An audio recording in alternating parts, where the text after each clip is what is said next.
अस्सलाम वालेकुम नाज़रीन, मां आहियां शेब अली उमरानी ऐं तव्हां ॾिसी रहिया आहियो BR टाइम न्यूज़। सभ खां पहिरियां शामिल कंदासीं हीअ रिपोर्ट। वज़ीर आज़म इमरान खान जो नाणे बाबति सलाहकार हफ़ीज़ शेख नेब जे रेडार ते अची वियो। नेब कराची वज़ीर आज़म जे सलाहकार हफ़ीज़ शेख खे जांच में पेशीअ जे लाइ ॿीहर नोटिस जारी करे छॾियो।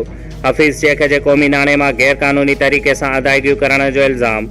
FBR जो अॻूणो चेयरमैन सलमान सिद्दीक़ ऐं अॻूणो कस्टम ऑफिसर आशिर अज़ीम खे बि साॻे केस में तलब कयो वियो। टिनी ॼणनि खे नेब 1 डिसंबर ते तलब कयो हुयो।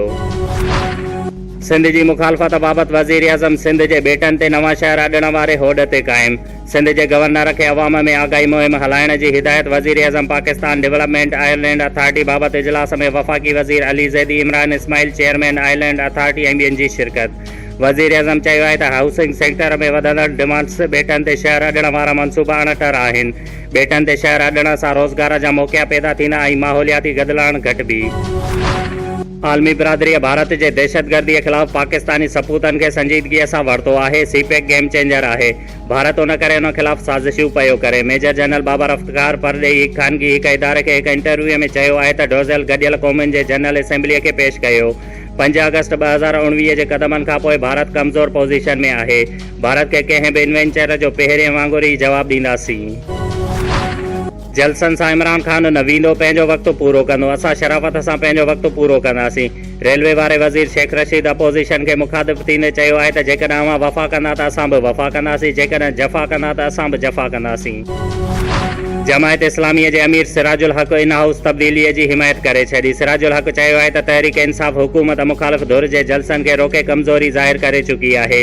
अददी अक्सरियत विञाइण बैदि वफ़ाक़ी हुकूमत वटि इक़्तिदार में रहण जो इख़लाक़ी जवाज़ न रहंदो।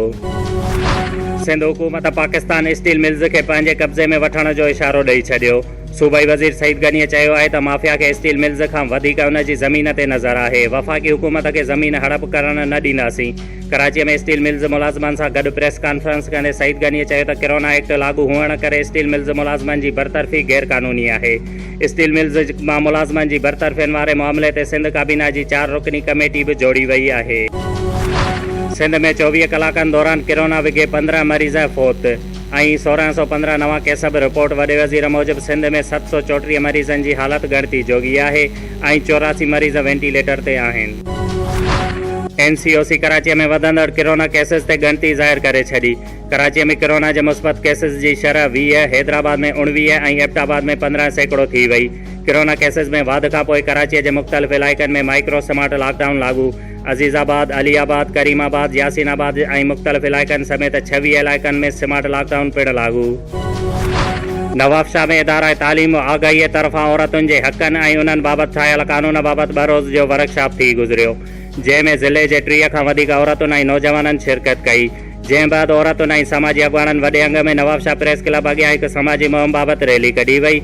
उन मौक़े ते इदारा तालीम आगाहीअ जे रीजनल कोआर्डिनेटर फ़ाखरा आबड़ो, समाजी अॻवान अकराम ख़ासकेली, मुराद पंद्राणी, औरत अॻवान कमर निसा धामरा ऐं ॿियनि चयो त सिंध समेत पाकिस्तान में औरतुनि जे हक़नि जी सूरत हाल इंतिहाई ॻणती जोगी आहे ऐं औरतुनि खे पंहिंजे हक़नि खां महरूम रखियो वियो आहे। सदियुनि खां वठी औरतूं इस्तेहसाल जो शिकार बणजंदियूं रहियूं आहिनि। सिंध में औरतुनि खे कारोकारीअ जी कुदी रस्म सबबि मौत जे वर चाढ़ियो पियो वञे ऐं नंढी उमिरि में शादीअ सबबि मुतासिर थी रहियूं आहिनि।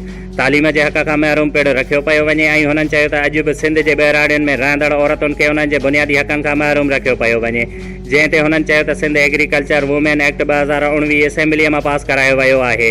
हाणे उन ते अमल दरामद करायो वञे। सिंध में जागीरदानी निज़ाम सबबि औरतुनि खे गिरत जे नाले ते क़तल करणु, पैसनि एवज़ नंढी उमिरि में शादी कराइण, अहिड़ियुनि कुदियुनि रस्मुनि जो अञा ताईं रवाजु ख़तमु थी न आहे सघियो। नौशर फिरोज़ सिंध सहाफ़ी इत्तेहाद वेलफेयर ऑर्गेनाइज़ेशन पारां शहीद सहाफ़ी अज़ीज़ मेमण जे क़ातिलनि जी गिरफ़्तारीअ लाइ अवामी प्रेस क्लब नौशर फिरोज़ खां सवे सहाफ़ियुनि जो ज़फ़र, तगर, अख्तर, चांडियो, इख़लाक़ जोखियो ऐं ॿियनि जी अॻवानीअ में एहतिजाजी रैली कढी वई, जेका SSP ऑफिस पहुची धरणे में तब्दील थी वई। धरणे खे सहायता सीनियर सियासतदान सैयद ज़फ़र अली शाह, सिंध सहाफ़ी इत्तेहाद वेलफेयर ऑर्गेनाइज़ेशन जे मरकज़ी चेयरमैन ज़फ़र तगर, डॉक्टर नियाज़ कालानी पुनल, सारियो आसिफ राहू जो शहीद अज़ीज़ मेमण जे भाउ मुनीर मेमण, राना अब्दुल सत्तार ऐं ॿियनि ख़िताब कंदे चयो त अफ़सोस आहे त सहाफ़ी अज़ीज़ मेमण जे क़त्ल खे 9 महीना गुज़री वञण जे बावजूदु क़त्ल जो मुख्य जवाबदार वज़ीर आला हाउस में तरसियल आहे। अॻवाननि चयो त असां ज़िले जे 5 तालुकनि में एहतिजाज कंदा पिया अचूं, पर ज़िले जे नाल SSP इल्ताफ़ हुसैन लिगारी असां सां ॻाल्हाइण लाइ तयारु न आहे। धरणे में मौजूद समें साफ़िन ज़िले पुलिस ते बेएतमादी ज़ाहिर कंदे चयो त ज़िले जे SSP खे हटायो वञे ऐं को ईमानदार ऑफिसर मुक़ररु कयो वञे। जंहिं मौक़े ते मरकज़ी चेयरमैन एम ज़फ़र तगर चयो त असां हाणे बि पुलिस खे मौक़ो ॾियूं था त बुख जवाबदार खे गिरफ़्तार में आंदो वञे, न त ॿी सूरत में वज़ीर आला हाउस समेत वफ़ाक़ी राजधानीअ में सख़्तु एहतिजाज कयो वेंदो। डिस्ट्रिक्ट नौशर फिरोज़ पुलिस मोरो पुलिस जवाबदार शोभान बोहियो जे कब्ज़े मां न्यू जतोई थाणे जी हद मां फुर थियल मोटरसाइकिल ऐं बिना लाइसेंस पिस्टल ऐं गोलियुनि समेत गिरफ़्तार करे वरितो।